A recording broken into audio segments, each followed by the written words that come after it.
এদেশের মুসলমানের প্রাণের দাবি হলো আমাদের সন্তানেরা স্কুলে যায়, আমাদের সন্তানেরা প্রাথমিক বিদ্যালয়ে যায়, সেখানে যেমন তারা জ্ঞান অর্জন করবে, সেখানে তেমন তারা নৈতিকতা অর্জন করবে।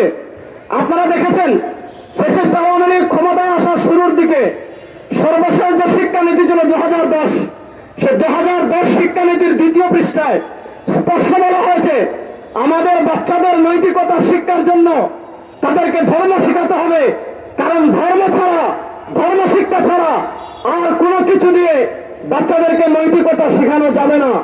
এজন্য আমরা দেখেছি 2024 জুলাই আগস্টের গণবিপ্লবের পর আমাদের নেতা পীর সাহেব চরমনাই, আমাদের নেতা শাহেখ চরমনাই এবং অন্যান্য ইসলামের রাজনীতিবিদ বৃন্দ এবং যারা বরেণ্য ইসলামিক স্কলার আছেন এবং আমাদের বাংলাদেশে ইসলামপন্থী যত মুসলমান আছে, তাদের সকলের প্রাণের দাবি ছিল যে 2024 জুলাই আগস্টের সেই ভারতের সেটআপ যারা পতিত হয়েছে, ভারতের যে কারিকুলাম বাংলাদেশে তৈরি করা হয়েছে, যারা তৈরি করেছিল তাদের বিদায়ের পর আমাদের প্রাণের দাবি ছিল যে এবার আমাদের প্রাথমিক বিদ্যালয়ে ধর্মীয় শিক্ষক নিয়োগ দেওয়া হবে।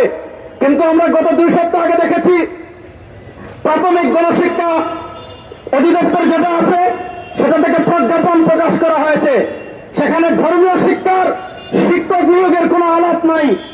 92% মুসলমানের প্রাণের দাবিকে উপেক্ষা করে সেখানে গানের শিক্ষক নিয়োগের প্রজ্ঞাপন জারি করা হয়েছে।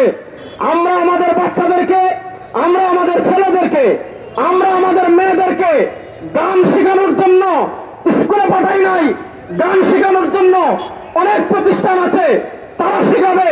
স্কুলে নৈতিকতা শেখানোর জন্য পাঠাই, স্কুলে চরিত্র শেখানোর জন্য পাঠাই, স্কুলে আদর্শ মানুষ হওয়ার জন্য পাঠাই। নৈতিকতা, চরিত্র এবং আদর্শ ইসলাম ধর্ম ছাড়া অন্য কিছু দিয়ে অর্জন করা সম্ভব না। সুতরাং আমরা স্পষ্ট ভাষায় বলি, গানের শিক্ষক নিয়োগের প্রজ্ঞাপন বাতিল করতে হবে এবং সকল প্রাথমিক বিদ্যালয়ে ধর্মীয় শিক্ষক নিয়োগ বাধ্যতামূলক করতে হবে। আমাদের আরেকটা দাবি হলো, আপনারা জানেন সিপাহী বিপ্লব ব্যর্থ হওয়ার পর থেকে নিয়ে 1757 সালে সিপাহী বিপ্লব ব্যর্থ হওয়ার আগে শহীদ আহমদ শহীদ দেহলভী রাহিমাহুল্লাহ থেকে শুরু করে শাহ আব্দুল আজিজ মুহাদ্দিস দেহলভী রাহিমাহুল্লাহর দারুল হারব ফতোয়ার পর শহীদ উত্তাইফ হাজী ইমদাদুল্লাহ মুহাজির মক্কি রাহিমাহুল্লাহ, শহীদ আহমদ শহীদ দেহলভী রাহিমাহুল্লাহ, শাহ ইসমাইল শহীদ রাহিমাহুল্লাহ,